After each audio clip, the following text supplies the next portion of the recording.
Second point यहां पर आता है, that is your global warming.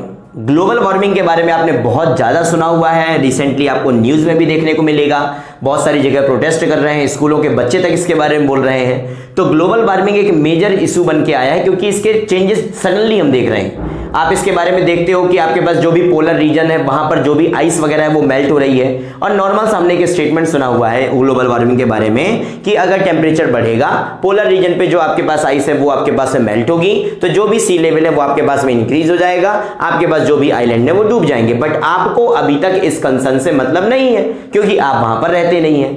जबकि आपके पास में सबसे ज्यादा मेजर इंपैक्ट यहां पर ग्लोबल वार्मिंग हमारे लिए एक खतरा है। तो आइए अभी समझते हैं ये ग्लोबल वार्मिंग के बारे में है क्या। और इस ग्लोबल वार्मिंग को जानने से पहले आपके पास में एक टर्म आता है जिसके बारे में आपने सुना हुआ है, that is your green house effect, जो कि रिलेट करता है हमारे पास में किससे, ग्रीन हाउस से, जो आपके पास में रिलेट करता है किससे, ग्लोबल वार्मिंग से। बात क्या है कि ये आपके पास में अर्थ है, और अर्थ के चारों तरफ ये आपके पास एक एटमॉस्फेयर है, पूरा का पूरा एक गैस का आपके पास एक कवर है।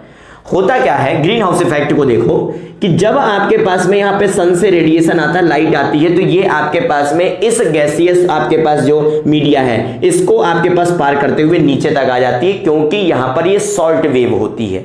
तो इसको यहां पर ये जो लाइट यहां पर होती है, जो यहां पर गैसेस वगैरह होती हैं, वो इस लाइट को एब्जॉर्ब नहीं करती।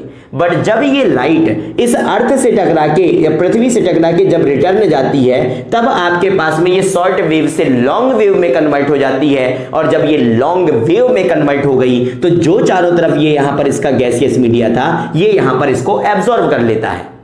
अब ये वेव है क्या, ये सनलाइट है, और सनलाइट को अगर एब्जॉर्ब करेगा तो वहां पर कुछ ना कुछ हीट होगी, और अगर इस हीट को वहां पर देखो तो इनने क्या किया, चारों तरफ ये जो कवर था इसने इस हीट को एब्जॉर्ब किया, और इसका यहां पर अर्थ का एक टेम्परेचर, वहां पर एक पर्टिकुलर टेम्परेचर मेंटेन किया।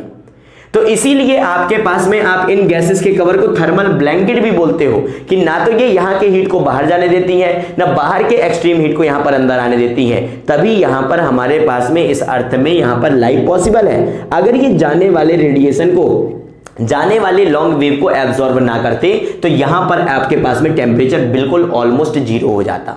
तो इसीलिए आपने बोला कि ग्रीन हाउस इफेक्ट क्या है, ये जो आपके पास ये गैसेस है ये इसको एब्जॉर्ब कर लेती हैं, आपके पास में एक नॉर्मल टेम्परेचर मेंटेन करते हैं, और इसको बोल देते हैं ग्रीन हाउस इफेक्ट। आजकल आप देखते हो कि आपको खेत वगैरह, फील्ड वगैरह में भी ग्रीन हाउस बने मिल जाते हैं। क्यों?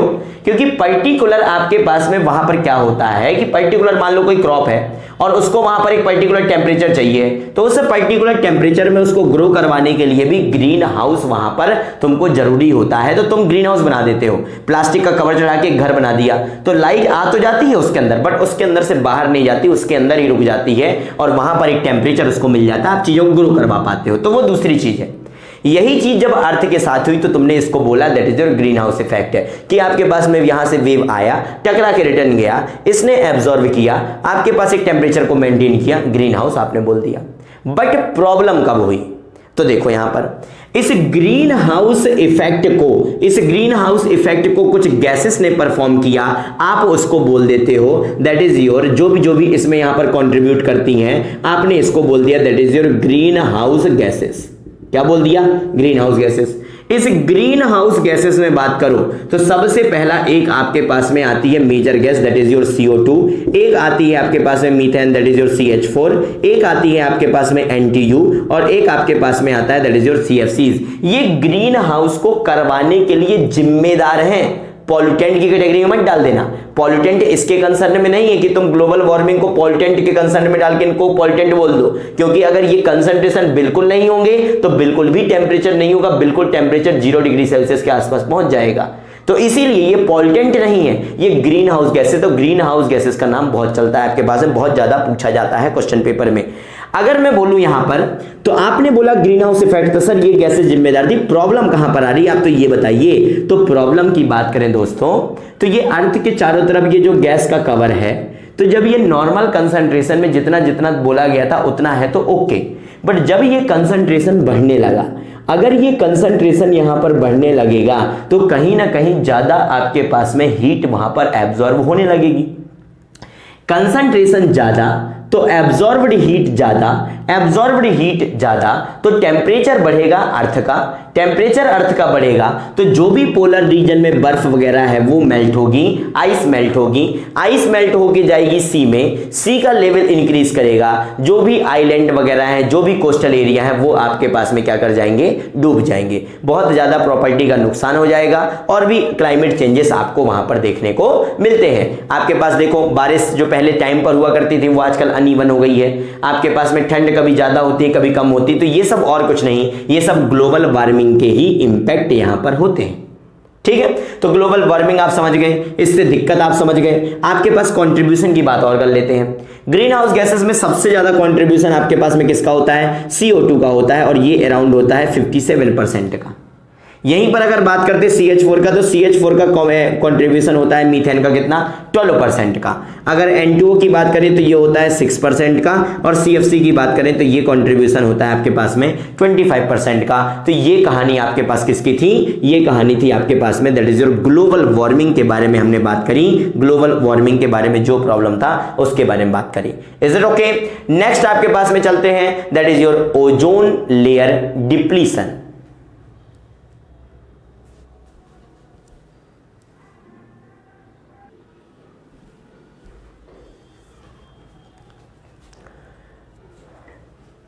ग्लोबल वार्मिंग के बाद हमारे पास में आता है that is your ozone layer depletion.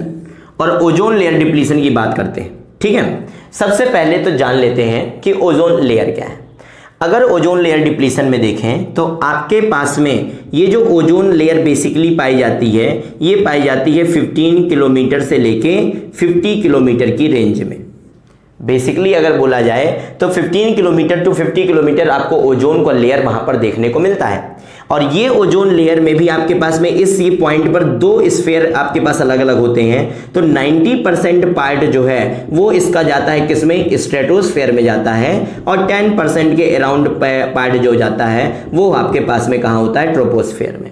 हम जो रहते हैं जिस स्फीयर में जो सबसे पहला स्फीयर आता है वो कौन सा है, ट्रोपोस्फेयर है। तो इस ओजोन लेयर की बात करें तो ये 10% आपके पास ट्रोपोस्फेयर में था, 90% आपके पास में स्ट्रेटोस्फेयर में था। ओजोन लेयर बेसिकली क्या है, ये चारों तरफ, अर्थ के चारों तरफ एक ओजोन का पूरा कवर है और ये हमें बचाता है किससे, यूवी रेज से। ये यूवी रेज को यहां पर इंटर करने नहीं देता। अगर यूवी रेज इंटर करेंगी तो ये आपके पास में बहुत सारा स्किन का प्रॉब्लम क्रिएट करते हैं, स्किन कैंसर जैसी बीमारियां यहां पर देखने को मिलती हैं। तो अगर वहां पर स्ट्रेटोस्फेयर या ट्रोपोस्फेयर में, बेसिकली अगर स्ट्रेटोस्फेयर में बात करें तो वहां पर कुछ भी ओजोन में डिप्लीशन हुआ या ओजोन होल जैसा कुछ भी वहां पर देखने को मिला तो कहीं ना कहीं आपके पास में ये प्रॉब्लम क्रिएट हो जाएगी, हमें ये स्किन कैंसर जैसा प्रॉब्लम देखने को मिल सकता है।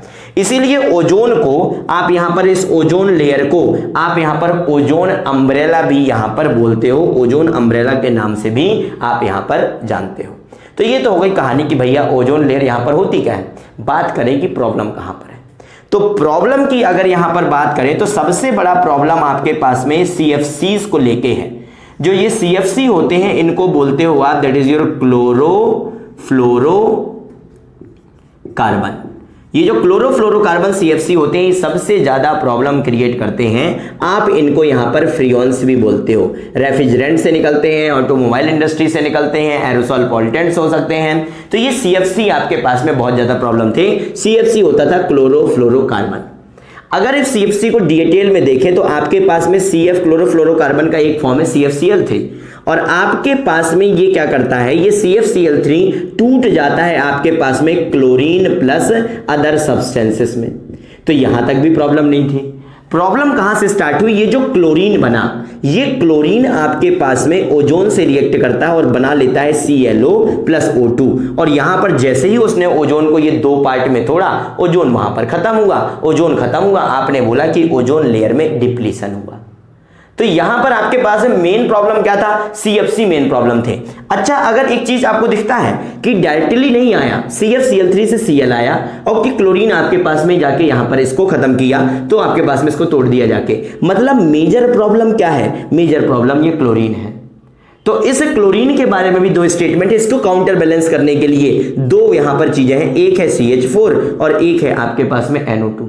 ये CH4 और NO2 क्या करते हैं, ये क्लोरीन को डिस्ट्रॉय करने का काम करते हैं, और अगर ये इसको डिस्ट्रॉय करने का काम करते हैं तो ये यहां पर रिएक्शन करेगा नहीं, तो यहां पर ये होगा नहीं। तो क्या करें, इनका कंसंट्रेशन बढ़ा दें तो वो भी नहीं कर सकते। क्यों भैया, CH4 आपके पास में यहां पर ग्रीन हाउस गैस हुआ करती थी, अगर ओजोन लेयर बचाने के लिए ग्रीन हाउस इफेक्ट दे दिया तो ग्लोबल वार्मिंग हो जाएगी। नाइट्रोजन के 7 कंपाउंड में से NO और NO2 बस ही एयर पॉल्यूटेंट का काम करते हैं, तो दोनों में दिक्कत है। तो जो अवेलेबिलिटी है वो वहीं काउंटर बैलेंस कर जाए, दैट इज ओके। आप यहां पर इसको परफॉर्म नहीं कर सकते, इज इट ओके। तो ये था क्लोरोफ्लोरोकार्बन। तो दिमाग में आया कि सर अगर क्लोरोफ्लोरोकार्बन इतना प्रॉब्लम क्रिएट कर ही रहे थे ओजोन लेयर में तो यूज ना करते, क्यों प्रॉब्लम आ गई आपके पास में। तो क्लोरोफ्लोरोकार्बन की प्रॉब्लम इसलिए आई क्योंकि सबसे ज्यादा चीप सोर्स एनर्जी के होते हैं कौन, क्लोरोफ्लोरोकार्बन। कहने का मतलब 1 किलो क्लोरोफ्लोरोकार्बन को जलाने में जितनी एनर्जी आएगी उतनी आपको दूसरे किसी में नहीं मिलेगी। तो एनर्जी के चीप सोर्स, सस्ते सोर्स होते थे, आपने इसको बोल दिया, इसलिए इनका यूज किया जाता था। बहुत पहले इनका यूज किया गया, इसका एक इंपैक्ट देखा गया ओजोन लेयर में, वहां पर आपके पास में होल देखा गया, तो आपने बोला कि अब इनको यहां पर बैन करना पड़ेगा। और जब इनको बैन करने की बात आई तो दो यहां पर चीजें बहुत फेमस हैं, एक है आपके पास में that is your Vienna convention और एक है आपके पास में that is your Montreal protocol. ये दोनों आपके पास में रिलेट करते हैं किससे, ओजोन लेयर डिप्लीशन से। साइन किए गए, एक वहां पर आपके पास में संधि पर सिग्नेचर किए गए कि आपके पास अब यहां पर CFC का प्रोडक्ट यहां पर यूज नहीं किया जाएगा। तो बोले सर ये था तो चीप सोर्स, कायदे से कही जाए तो चीप काम तो आपके पास में प्रॉपर हो रहा था, चीप के वजह पैसा कम लग रहा था। तो आपने फिर यहां पर इसके ऊपर और ज्यादा रिसर्च की, और जब आपने यहां पर रिसर्च की तो आपने बोला कि CFC का एक रिप्लेसमेंट हो सकता है, और ये जो रिप्लेसमेंट निकल के आया आपने इसको बोला दैट इज योर हाइड्रोफ्लोरोकार्बन। आपने क्या किया, क्लोरीन हटा दिया, क्लोरोफ्लोरोकार्बन से क्लोरो हटाया तो यहां पर हाइड्रोफ्लोरो आया। जो हाइड्रोफ्लोरोकार्बन था वो एक परफेक्ट रिप्लेसमेंट निकल के आया, किसका, क्लोरोफ्लोरोकार्बन का। और परफेक्ट रिप्लेसमेंट निकलने के साथ साथ कहीं ना कहीं ये आपके पास में ये भी चीप कैटेगरी में होता था। तो आपने यहां पर क्या किया, आपके पास में हाइड्रोफ्लोरोकार्बन का यूज करना चालू कर दिया। आपने इसका यूज करना चालू कर दिया, इसका कंजप्शन कब हुआ, आपके पास में ओजोन लेयर का डिप्लीशन यहां पर कम हुआ। रिसेंटली अगर देखा जाए तो 2004-5 के अराउंड वहां पर आपके पास में ओजोन होल जो था वो आपके पास में इंक्रीज करता जा रहा था। उसके बाद में गवर्नमेंट ने, UN वगैरह ने कुछ वहां पर रेगुलेटरी टर्म्स निकाले, वहां पर कुछ गाइडलाइन निकाली, उसके बाद फिर वहां पर इंप्रूवमेंट देखने को मिला। अल्टीमेटली 2009-10 के ड्यूरेशन में हमको वहां पर कैसा देखा कि कोई जो ओजोन लेयर है वो वहां पर कॉन्ट्रैक्ट हो रहा है। तो ये अच्छी बात थी कि चलो ठीक है, चीजों का पालन किया गया, वहां पर वो निकली। तो एक आ गया आपके पास में ओजोन लेयर डिप्लीशन। अब लास्ट एक बार वापस रिवाइज कर देता हूं important point. Acid rain H2SO4 HNO3 pH 5.6 से नीचे, प्योर रेन स्लाइटली एसिडिक होती है, अर्थवॉर्म के लिए दिक्कत देता है, काम खत्म। ग्रीन हाउस में green house gases CO2 CH4 N2O CFC that is 57%, 12%, 6%, 25%। Ozone layer depletion में अगर कुछ याद रखना है तो प्रॉब्लम होती है आपके पास में क्लोरोफ्लोरोकार्बन से, that is your freons. Hydrofluorocarbon is a perfect replacement of CFCs, और साथ में ये चीप भी होते हैं तो दिक्कत नहीं थी। इसके अलावा ध्यान रख लीजिएगा, क्वेश्चन पूछा नहीं गया है अभी तक, बट चांस बन सकते हैं कि क्वेश्चन पूछ ले आपसे। ये क्लोरीन को डिस्ट्रॉय करने का काम करता है मीथेन, और आपके पास में NO2। तो ये कुछ इंपैक्ट देखे आपने, कुछ इफेक्ट देखे आपने एयर पॉल्यूशन के यहां पर। इसके अलावा भी कुछ माइनर इफेक्ट हैं, उसको भी हम आगे लेके चलेंगे। Is it okay?